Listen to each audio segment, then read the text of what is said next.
I'll never forget the look on my mom's face that evening. Everything was normal, or at least normal for my family. They were laughing, talking, bragging about my brother like always, and pretending I didn't exist. Then my brother's fiancée leaned toward him and whispered, "Oh my God, do you know who she actually is?"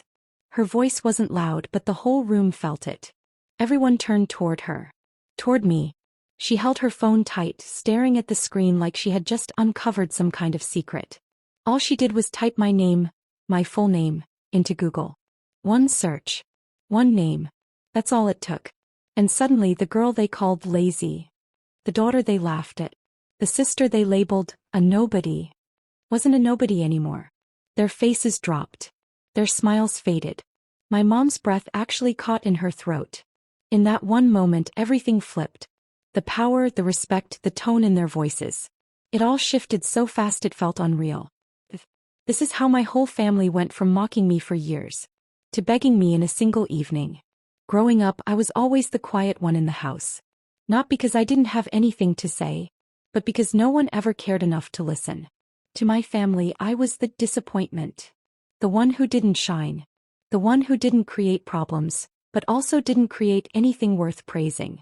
My mom used to say it so casually, like it was nothing. She'll never be as successful as her brother. She said it in front of relatives, neighbors, even strangers. And somehow everyone just agreed. My brother was the favorite, the golden child. Every achievement he made, even the smallest one, was celebrated like a festival. But when I did something good, or tried to share anything about my life, I was ignored. Like I wasn't even standing there. Strange how you can live in a house full of people and still feel invisible. But what they didn't know, what they never bothered to find out, was that the quiet child they underestimated was building something powerful in silence. Something they would only discover when it was already too late. Growing up, it was always clear who mattered more in our house. My mom believed sons brought pride, and daughters were just extra responsibility. She never said it directly, but every action, every decision, every word, made it obvious. My brother got everything first. New clothes, new shoes, birthday parties with balloons and gifts, and all the attention a child could ever want. Me. I got the used clothes he outgrew, leftover school supplies, and comments that stuck with me for years, like, "You'll understand when you marry someone rich. Girls don't need careers." To her, my future didn't depend on my dreams or efforts. It depended on who I'd marry. And the comparisons never stopped. "Look at your brother. Why can't you be more like him? She's just average. Nothing special. She won't achieve much anyway." They said these things so casually, as if I wasn't standing right there, as if my feelings didn't matter at all. But what they didn't know was that the average girl they kept putting down was quietly turning into something extraordinary behind closed doors. They just weren't paying attention. While my family was busy praising my brother and looking down on me, I lived a completely different life behind my bedroom door.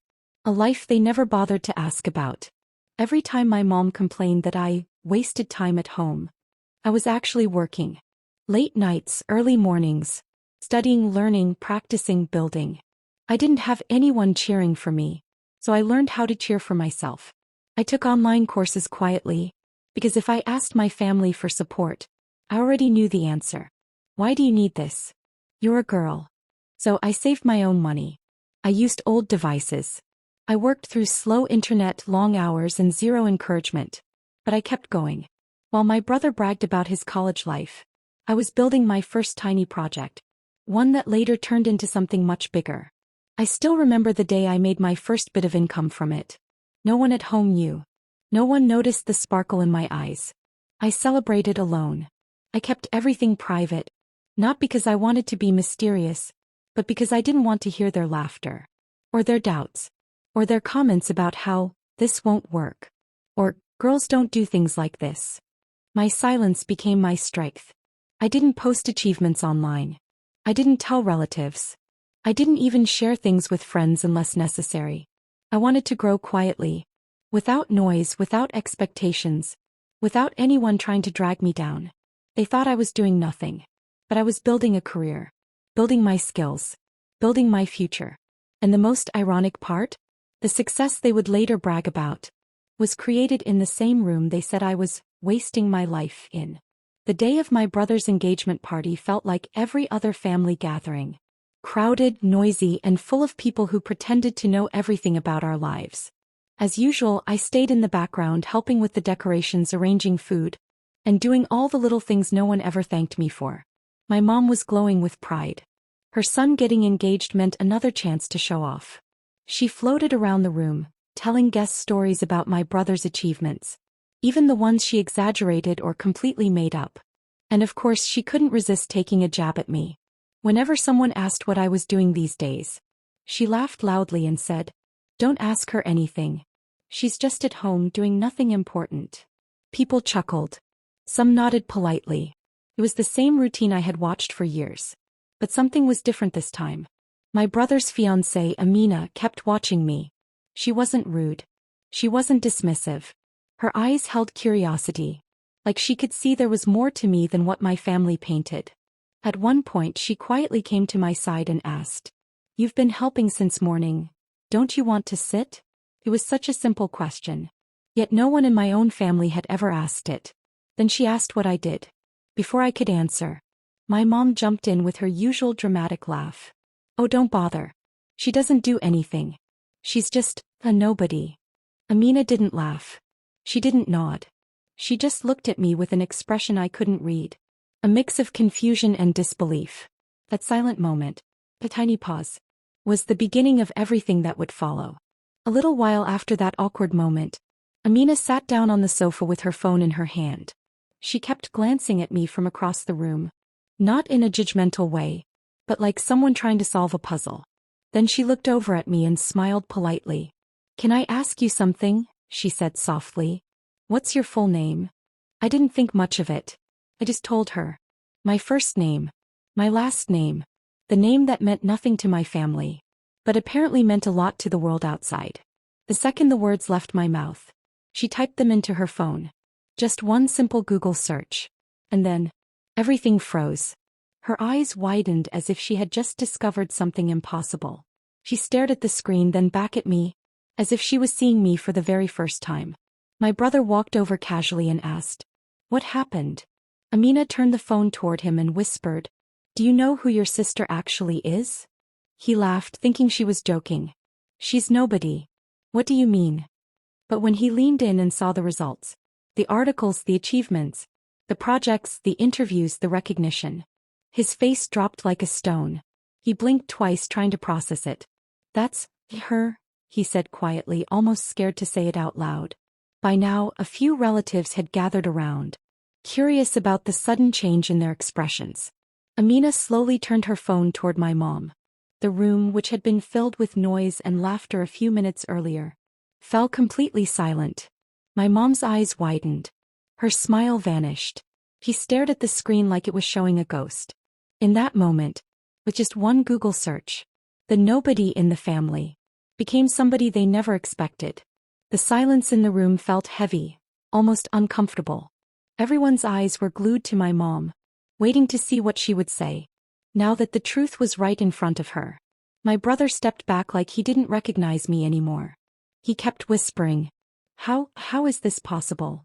As if success was something I wasn't allowed to have. Relatives who never even bothered to remember my birthday were suddenly staring at me like I was a celebrity. They whispered to each other, trying to connect the girl they ignored with the person they were reading about online. My mom, she looked shattered. Her pride, her assumptions, her constant comparisons, all of it collapsed in seconds. She opened her mouth to speak, but no words came out. For the first time in my entire life, she didn't have anything to say about me. Not one insult. Not one joke. Only shock. As everyone stood frozen, I finally broke the silence. Not with anger, but with a calmness that surprised even me. I looked at my mom and said, "You never asked who I was. You just decided." She blinked, still struggling to form words. So I continued. "For years you compared me, called me average, useless, a burden. You never cared what I was doing. Only what I wasn't doing." My voice didn't shake. I wasn't trying to hurt her. I was simply telling the truth she had ignored. I turned to my brother. "You never once asked about my dreams. You just assumed I had none." Around me, the whole room listened like it was the first time. They were hearing my voice. Maybe it was. I had spent years being quiet, accepting their labels. But now, in this moment, I finally let them see who I really was. Without hiding, without fear. Before anyone else could speak, Amina stepped forward, calm, confident, and completely unafraid. She looked directly at my mom and said, "You should be proud of her, not ashamed." Her voice was steady, but there was a sharpness in it that cut through the air. "She built everything on her own," she continued. "No family help. No support. No encouragement. Do you realize how strong she had to be for that?" My mom lowered her eyes, unable to respond. My brother stood speechless beside her, as if someone had slapped reality into him. Then Amina turned to me, and her expression softened immediately. "I've heard of your work," she said quietly. "I just never connected the name. You're incredible, and I'm honored to know you." For the first time that day, someone in that house saw me, not as the ignored daughter, but as a person worthy of respect. And that changed everything. After the initial shock, my mom finally tried to speak. Her voice was shaky, filled with something between guilt and desperation. I always believed in you," she stammered, as if saying it aloud could erase years of neglect. She reached out to hug me, but I stepped back. I had spent too long being dismissed, belittled, and overlooked. One apology couldn't erase that. "I love you," I said quietly, "but I won't accept disrespect or comparisons anymore. If you want a relationship with me, it has to be equal." Her eyes filled with tears, and for the first time I saw a flicker of understanding. It wasn't perfect. It wasn't complete. But it was a start, and for the first time in years, I felt a shift in how I was seen in my own family. After that day, everything at home changed, though not instantly and not always smoothly. My mom, who once dismissed me constantly, suddenly introduced me as her successful daughter to anyone who would listen. She asked for advice she never wanted before, and bragged about my accomplishments as if she had discovered them herself. It was strange hearing her words, but I stayed quiet, letting her adjust to the reality she had ignored for so long. My brother, on the other hand, approached me privately. He admitted that he had never really understood me, never asked about my life, and never noticed how much I was doing on my own. He apologized sincerely and promised he would change.